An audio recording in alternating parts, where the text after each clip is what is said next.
అర్థాన్ని బట్టి వాక్యాలు మరియు వాటి రకాలు గురించి మనం తెలుసుకున్నాం కదా.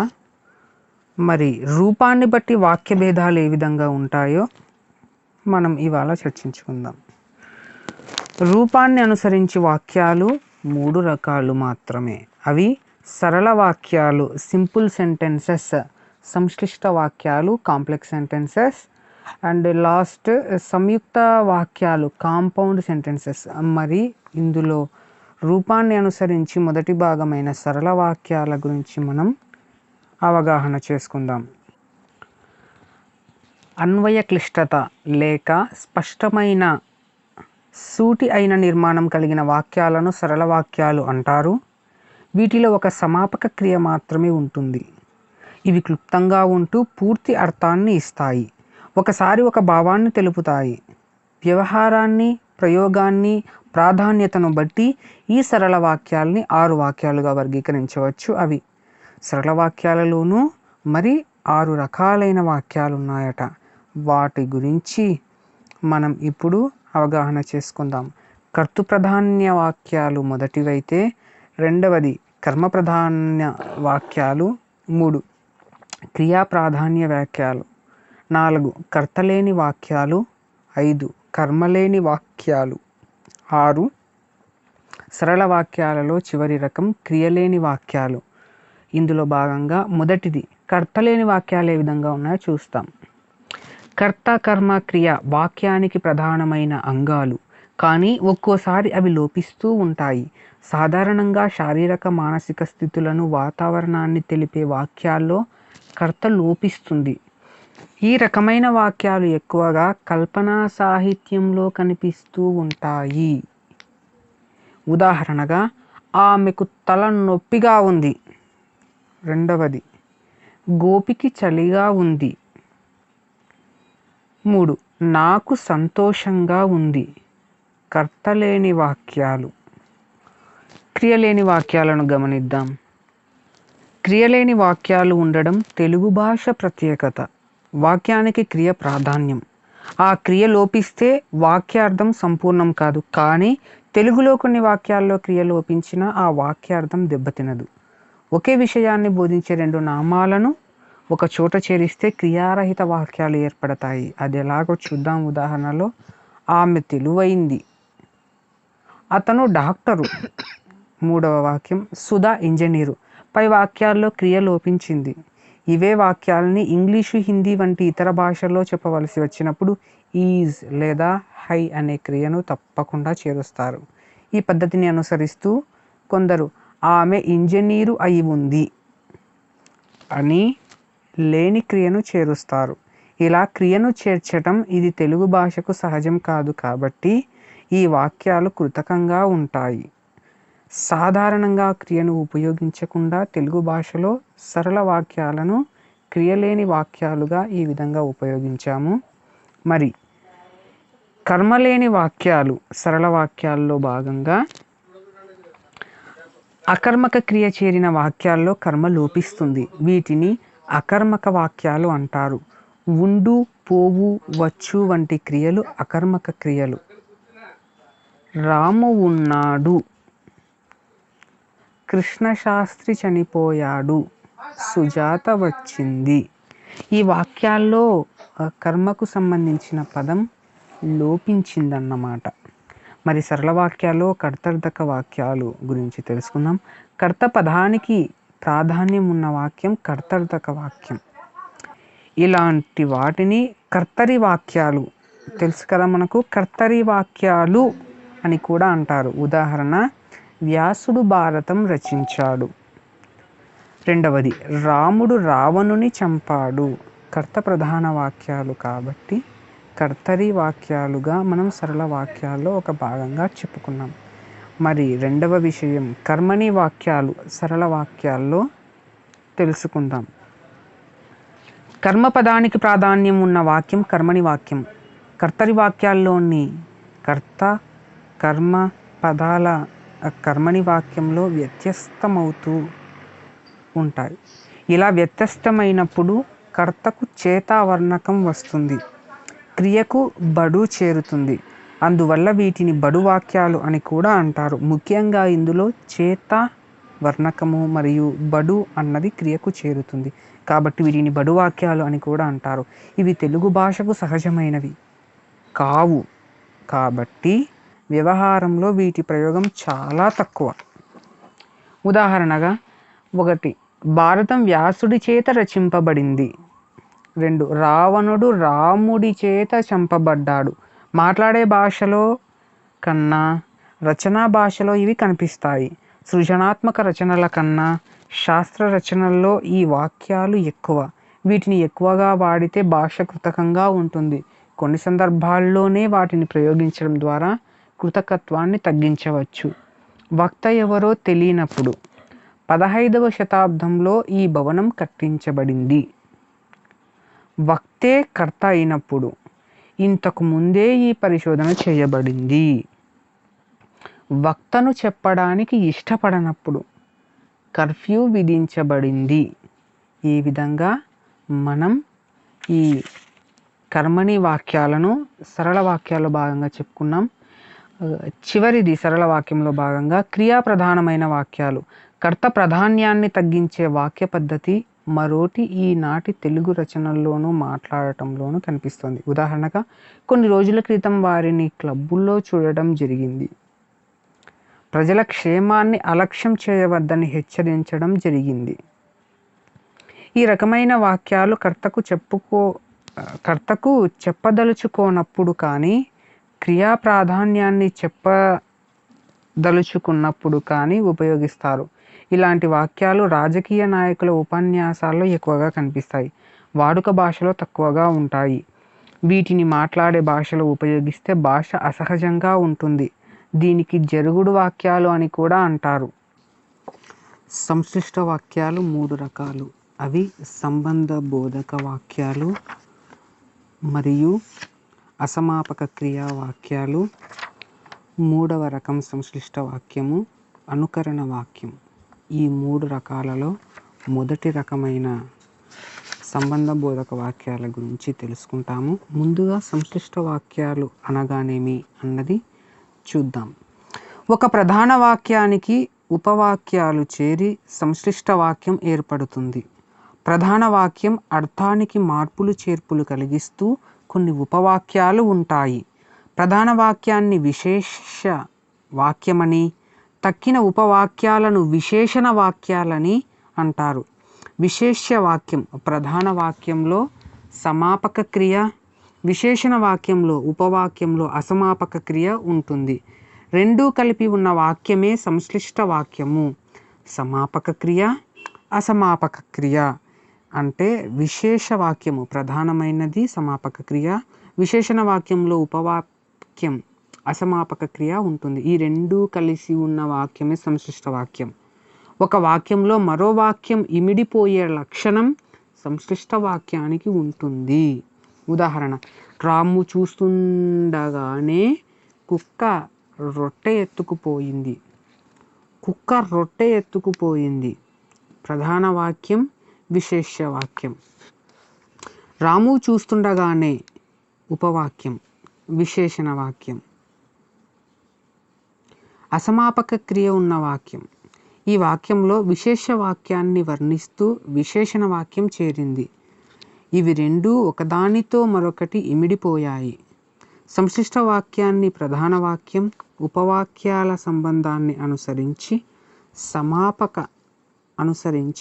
అసమాపక క్రియాభేదాల్ని అనుసరించి 3 రకాలుగా వర్గీకరించవచ్చు. సంబంధ బోధక వాక్యాలు రిలేటివ్ క్లాజ్ గురించి చెప్పుకుందాం. వాక్యంలో నామవాచకానికి ముందు విశేషణాలు చేరతాయి. వాటిని నామ విశేషణాలు అంటారు. అయితే కొన్నిసార్లు ఈ విశేషణానికి బదులు ఒక వాక్యమే వస్తుంది. ఇలా విశేషణంగా వచ్చిన వాక్యమే సంబంధ బోధక వాక్యం, రిలేటివ్ క్లాజ్ అని అంటారు. తెలుగులో ఇవి 3 రకాలు. ఇవి ప్రధానంగా వ్యక్తి శ్రోత సంబంధాలను బట్టి, వక్త మానసిక స్థితిని బట్టి ఈ విభేదాలు ఏర్పడతాయి.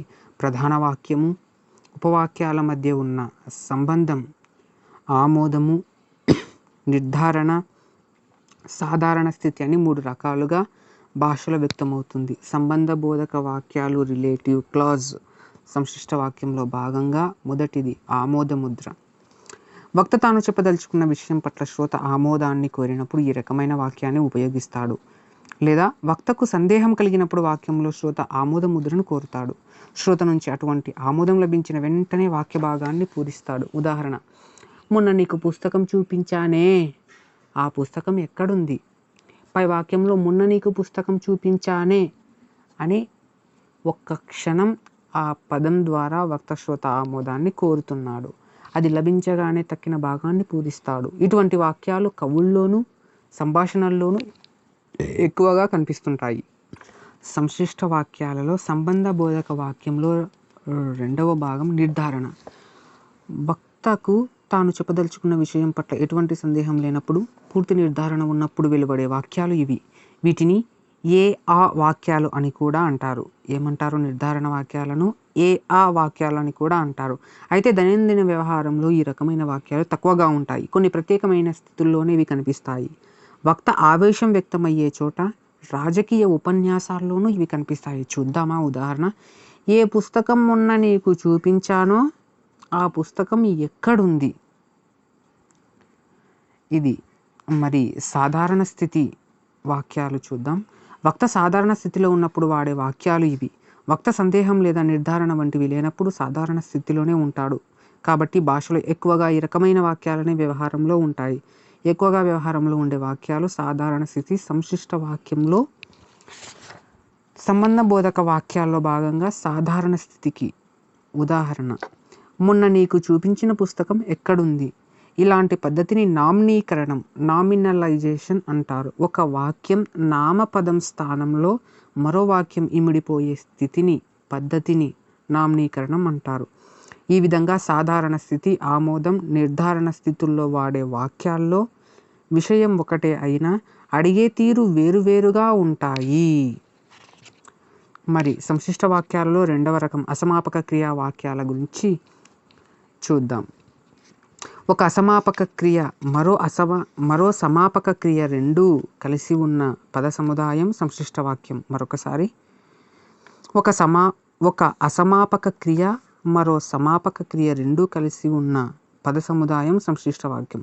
క్రియాంత భాషల్లో అసమాపక క్రియలన్నీ సమాపక క్రియకు ముందు ఉంటాయి. సంశ్లిష్ట వాక్యంలో శత్రర్థకము, చేదర్థకము, అప్యర్థకము, క్వార్థకం అనే 4 అసమాపక క్రియలు ప్రధాన పాత్ర వహిస్తాయి. అందులో భాగంగా మొదటిది సంశ్లిష్ట వాక్యాలలో అసమాపక క్రియా వాక్యాలలో మొదటిగా భావించబడే చేదర్థక కండిషనల్ వాక్యం గురించి చూద్దాం. ఒక వ్యాపారం మీద ఆధారపడి ఇంకో వ్యాపారం జరిగేటప్పుడు చేదర్థక క్రియను ఉపయోగిస్తారు. వ్యాపారం అంటే ఇక్కడ పని అని అర్థం. ప్రధాన వాక్యంలోని పని అదే వ్యాపారం, ఉపవాక్యంలోని పని అదే మనం చెప్తున్న వ్యాపారం మీద ఆధారపడి ఉంటుంది. పనిని తెలిపేవే క్రియలు. ధాతువుకు క్రియా మూల రూపం తే ఇతే ప్రత్యయాలు చేరిస్తే చేదర్థక క్రియలు ఏర్పడతాయి. చేదర్థక వాక్యాలను గుర్తించాలంటే తే ఇతే ప్రత్యయాలు చేరిస్తే చేదర్థక వాక్యాలు ఏర్పడతాయి. ఉదాహరణ: వానలు కురిస్తే పంటలు పండుతాయి. జనాభా తగ్గితే దేశం బాగుపడుతుంది. అంటే ఆధారపడి ఉంటుందన్నమాట క్రియలు ఒకదానికొకటి. చేదర్థక వాక్యం తే ఇతే ప్రత్యయాలు చేరిస్తే చేదర్థక క్రియలు ఏర్పడతాయి. అప్యర్థకం కన్సెసివ్ వాక్యాలు, సెంటెన్సెస్. వాక్యంలో 2 వ్యాపారాల మధ్య వైరుధ్యం ఉన్నప్పుడు అప్యర్థక క్రియ ఉంటుంది. ఒక పని జరిగినప్పుడు దాని మీద ఆధారపడిన మరో పని జరిగి తీరాలి. కానీ ఆ విధంగా జరగనప్పుడు ఆ 2 వ్యాపారాల మధ్య వైరుధ్యం ఉన్నట్లు. ధాతువుకు ఇన నా ప్రత్యయాల్ని చేర్చడం ద్వారా అప్యర్థక క్రియ ఏర్పడుతుంది. ఈ రూపాన్ని బట్టి ఇన నా ప్రత్యయాల్ని గమనిస్తే మనం అది అప్యర్థక వాక్యంగా చెప్పవచ్చు. అప్యర్థక క్రియ. ఉదాహరణ: వానలు కురిసినా పంటలు పండలేదు. వైరుధ్యం ఇక్కడ. వాడు చదివినా మార్కులు రాలేదు. సంయుక్త వాక్యంలోని వైరుధ్యం వాక్యాల మధ్య ఉంటుంది. సంశ్లిష్ట వాక్యంలోని వైరుధ్యం క్రియల మధ్య ఉంటుంది. సంశ్లిష్ట వాక్యంలో అసమాపక క్రియా వాక్యాలలో మూడవది శత్రర్థకం ప్రెజెంట్ పార్టిసిపుల్. ఏకకర్తృకంగా ఏకకాలంలో జరిగే వ్యాపారాలు బోధించడమే శత్రర్థక క్రియ ప్రయోజనం. ప్రధాన క్రియ లేదా సమాపక క్రియ సూచించే వ్యాపారంతో పాటు జరిగే వ్యాపారాన్ని బోధించడానికి శత్రర్థక క్రియను వాడతారు. ఇది ప్రధాన క్రియకు రీతి బోధక విశేషణంగా కూడా ప్రవర్తిస్తుంది. ధాతువుకు టు ప్రత్యయాలు చేరి శత్రర్థక రూపాలు ఏర్పడతాయి. మరోసారి ధాతువుకు టు ప్రత్యయాలు చేరి శత్రర్థక రూపాలు ఏర్పడతాయి. Present participle sentences. ఉదాహరణ: సుశీల పాడుతూ నాట్యం చేస్తుంది. రమ టీవీ చూస్తూ అన్నం తింటుంది. మరి 4వ రకం సంశ్లిష్ట వాక్యం అసమాపక క్రియలో క్వార్థకం పాస్ట్ పార్టిసిపుల్. వాక్యంలో ప్రధాన క్రియ కన్నా ముందు జరిగినట్లుగా భావించే వ్యాపారాలను సూచించడానికి క్వార్థక క్రియ వాడతారు. దీనికి ఈ ప్రత్యయాంత అవ్యయం అని తెలుగులో మరో పేరు ఉంది. ధాతువుకు ఈ ప్రత్యయం చేరడం ద్వారా క్వార్థక క్రియ ఏర్పడుతుంది. పూర్వ వ్యాపారాలను సూచించడమే క్వార్థక క్రియ ప్రయోజనం. వాక్యంలో క్వార్థక శత్రర్థక క్రియలు ఉన్నప్పుడు ప్రధాన అప్రధాన క్రియలకు రెండింటికి ఒకే కర్త ఉండాలి. సుజాత అన్నం తిని నిద్రపోయింది. ఈ ప్రత్యయాంత అవ్యయం ఇక్కడ చేరింది. లక్ష్మి స్కూలుకు వెళ్ళి పాఠం చెప్పింది. రమ టీవీ చూసి అన్నం తినింది. ప్రధాన క్రియ కన్నా ముందు జరిగినట్లుగా భావించే వ్యాపారాలను సూచించడానికి క్వార్థక క్రియ వాడతాము. సంశిష్ట వాక్యంలో క్వార్థక క్రియ 3 రకాల సంబంధాలను బోధిస్తుంది. అవి కార్యకారణము, అనుపూర్వికము, కాలబోధకత. ఈ సంశిష్ట వాక్యంలో క్వార్థక క్రియ 3 రకాల సంబంధాలను బోధిస్తుంది. అవి కార్యకారణ, అనుపూర్విక, కాలబోధకత. కార్యకారణ సంబంధం: వాక్యంలోని 2 క్రియల్లో ఒకటి పని జరిగిన తీరును, మరొకటి ఆ పని జరగడానికి గల కారణాన్ని తెలిపితే ఆ వాక్యంలో కార్యకారణ సంబంధం ఉంటుందని అర్థం. ఉదాహరణ: ఆమె చదివి అలసిపోయింది. కార్యము కారణము. 2వ ఉదాహరణ: అతను మందు తాగి చనిపోయాడు. ఆ కారణం చేత కార్యం జరిగింది. ఈ విధమైన సంబంధం క్వార్థకంలో చూసాం. ఈ అనే అవ్యయం ఇక్కడ ఉపయోగించాం కాబట్టి పై వాక్యాల్లో అలసిపోవడం, చనిపోవడం కారణాలు, చదవడం, మందు తాగడం కారణాలు. అనుపూర్విక సంబంధం: ఒక వాక్యంలో 2 పనులు జరిగినప్పుడు ఏ పనికి ముందు ఏ పని జరిగిందో తెలిపేది అనుపూర్వికం. పూర్వ వ్యాపారాలను సృష్టించడం అనుపూర్వికం. ఉదాహరణ: అతను పాలు తాగి నిద్రపోయాడు. ఆమె స్కూలుకు వెళ్ళి అన్నం తినింది. రామారావు టిఫిన్ తిని కాఫీ తాగాడు. పై వాక్యాల్లో 2 పనుల్లో ఒకటి జరిగిన తర్వాత మరొకటి జరిగింది. వాటి క్రమాన్ని మారిస్తే అర్థం మారుతుంది. అతను నిద్రపోయాడు. దానికి పూర్వం అతను పాలు తాగాడు. ఈ విధంగా పూర్వ వ్యాపారాలని తెలిపేదే అనుపూర్వికం. కాలబోధకత క్వార్థకంలో భాగంగా కొన్ని వాక్యాల్లో కాలబోధక క్వార్థక క్రియ వాడతారు. ఒక పని జరగడానికి ముందున్న కాలానికి ఈ వాక్యంలో ప్రాధాన్యం ఉంటుంది. భారతదేశానికి స్వాతంత్ర్యం వచ్చి 50 ఏళ్ళు అయ్యింది. పై వాక్యంలో 50 ఏళ్ళు అయినా ఇంకా ఏమీ సాధించలేదు అని కాలానికి ప్రాధాన్యత ఇచ్చే ఇలాంటి వాక్యాల్లో క్వార్థక క్రియను ఉపయోగిస్తారు. ఈ క్వార్థకం అంటే ఈ ప్రత్యయాంత అవ్యయం అన్నది గుర్తిస్తే చాలు మనకు అది క్వార్థక క్రియగా మనం చెప్తామన్నమాట. సంశిష్ట వాక్యాల్లో 3వ భాగం అనుకరణ వాక్యాలు. ఒకరు అన్న మాటలను మరొకరికి చెప్పే పద్ధతిని అనుకరణం అంటారు. అనుకరణంలో ప్రత్యక్ష అనుకరణం, పరోక్ష అనుకరణం అని 2 రకాలు ఉన్నాయి. ఇంగ్లీష్లో వీటిని డైరెక్ట్ స్పీచ్, ఇండైరెక్ట్ స్పీచ్ అని అంటారు. ప్రత్యక్ష అనుకరణం డైరెక్ట్ స్పీచ్, రెండవది పరోక్ష అనుకరణం ఇండైరెక్ట్ స్పీచ్. వాక్యం రకాలు. సంశిష్ట వాక్యంలో మనం 2 గురించి తెలుసుకున్నాం. 3వది అనుకరణ వాక్యాల గురించి ఇప్పుడు తెలుసుకుంటే అందులో 2 భాగాలు. ప్రత్యక్ష అనుకరణం మొదటగా డైరెక్ట్ స్పీచ్. ఒకరన్న మాటలను వాళ్ళు అన్నట్లుగానే అవే మాటల్లో చెప్పితే దాన్ని ప్రత్యక్ష అనుకరణం. ఉన్నది ఉన్నట్లుగా, చెప్పినది చెప్పినట్లుగా, విన్నది విన్నట్లుగా. ఫర్ ఎగ్జాంపుల్, రామయ్య వాళ్ళ అబ్బాయిని ఏం రా ఇంకా నీకు బుద్ధి రాలేదా, ఎన్నిసార్లు పరీక్షలు రాస్తావు అని తిట్టాడు. ప్రత్యక్ష అనుకరణలో వాక్యాలు కానీ ధ్వనులు కానీ వక్త అన్నట్లుగానే శ్రోత తాను వక్తగా మారినప్పుడు పలుకుతాడు. కవుల నవలల్లో ముఖ్యంగా సంభాషణ శైలిలో ప్రత్యక్ష అనుకరణం ఎక్కువగా ఉంటుంది. డైలాగ్స్లలో, నాటకాలు ఇది శబ్ద ప్రధానంగాను విపులంగాను ఉంటుంది. అన్నది అన్నట్లుగా చెప్పే ప్రయత్నం దీంట్లో అధికం. ఆశ్చర్యార్థకాలు, ప్రశ్నార్థకాలు, శృతి స్థాయి భేదాలు ప్రత్యక్ష అనుకరణలో ఉంటాయి. సహజమే కదా. మరి పరోక్ష అనుకరణం, ఇండైరెక్ట్ స్పీచ్. ఒకరున్న మాటల సారాంశాన్ని చెబితే దాన్ని పరోక్ష అనుకరణం అంటారు. సారాంశంగా చెప్పడం, వాళ్ళు అలా అన్నారు అనేసి. ఉదాహరణగా, రామయ్య వాళ్ళ అబ్బాయిని సరిగ్గా చదువుకోవడం లేదని తిట్టాడు. సారాంశం చెప్పడం, ఉన్నది ఉన్నట్లుగా కాకుండా దాన్నంతా ఏకం చేసి సింపుల్గా చెప్పేయడం. పరోక్ష అనుకరణం, ఇండైరెక్ట్ స్పీచ్. పై పరోక్ష అనుకరణంలో అంతా ఒక వాక్యంలోకి కుదించబడింది. ప్రత్యక్ష అనుకరణంలోని 2-3 వాక్యాలను పరోక్ష అనుకరణలో ఒక వాక్యంలోకి క్లుప్తీకరించబడుతుంది. వార్తాపత్రిక రచనలో పరోక్ష అనుకరణ ఎక్కువగా ఉంటుంది. ముఖ్యంగా ఉపన్యాస రచనలో పరోక్ష అనుకరణ వాక్యాలు ఎక్కువగా ఉంటాయి. పరోక్ష అనుకరణను భావప్రధానంగాను క్లుప్తంగాను కుదించే వీలుంది. కథన శైలిలో దీని అవసరం చాలా ఎక్కువ.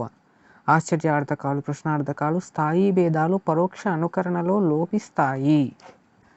అర్థాన్ని బట్టి వాక్యం వివిధ రకాలు ముందు చెప్పుకున్నాము.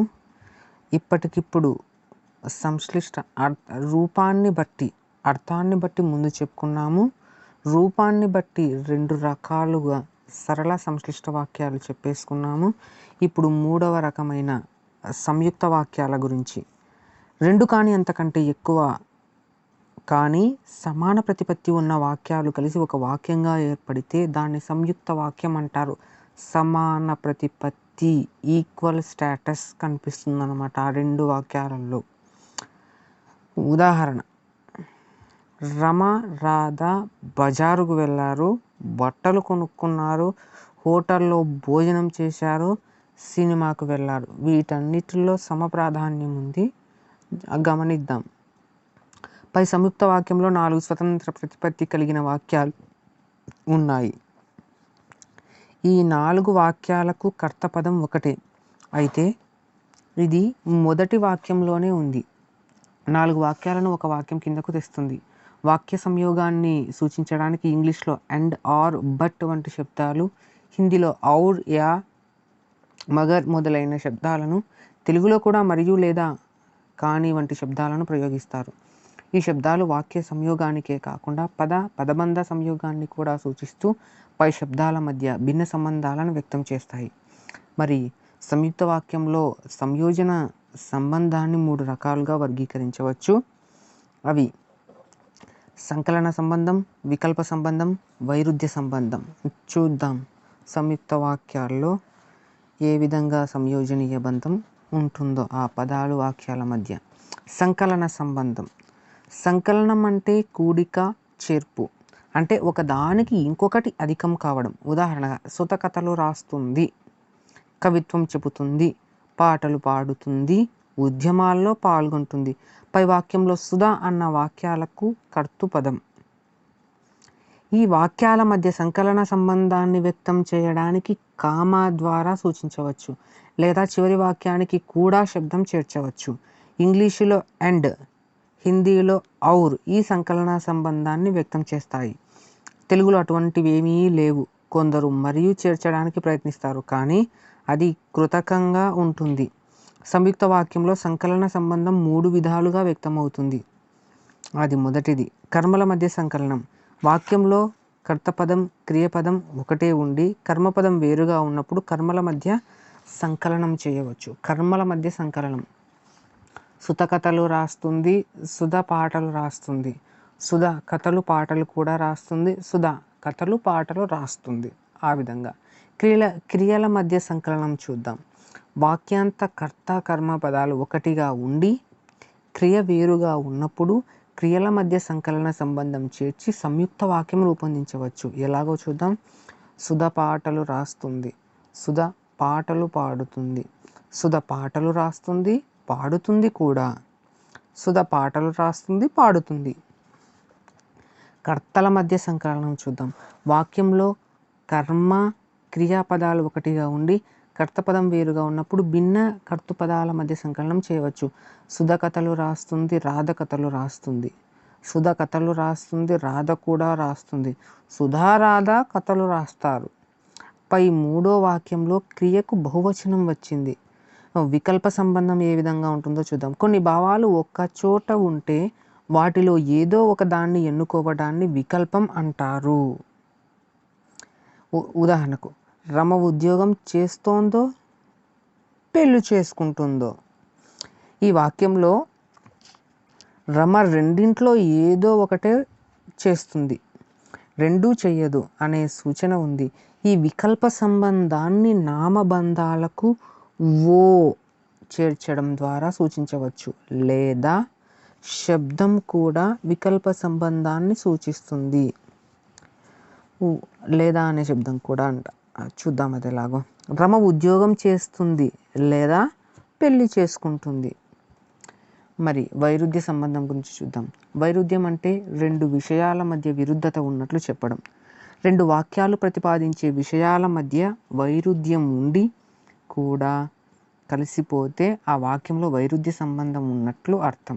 ఇలాంటి వాక్యాల నడుమ కానీ అయితే చేరుతాయి. ఉదాహరణ, రమ పాటలు పాడుతుంది కానీ గొంతు బాగుండదు. వైరుధ్య సంబంధం.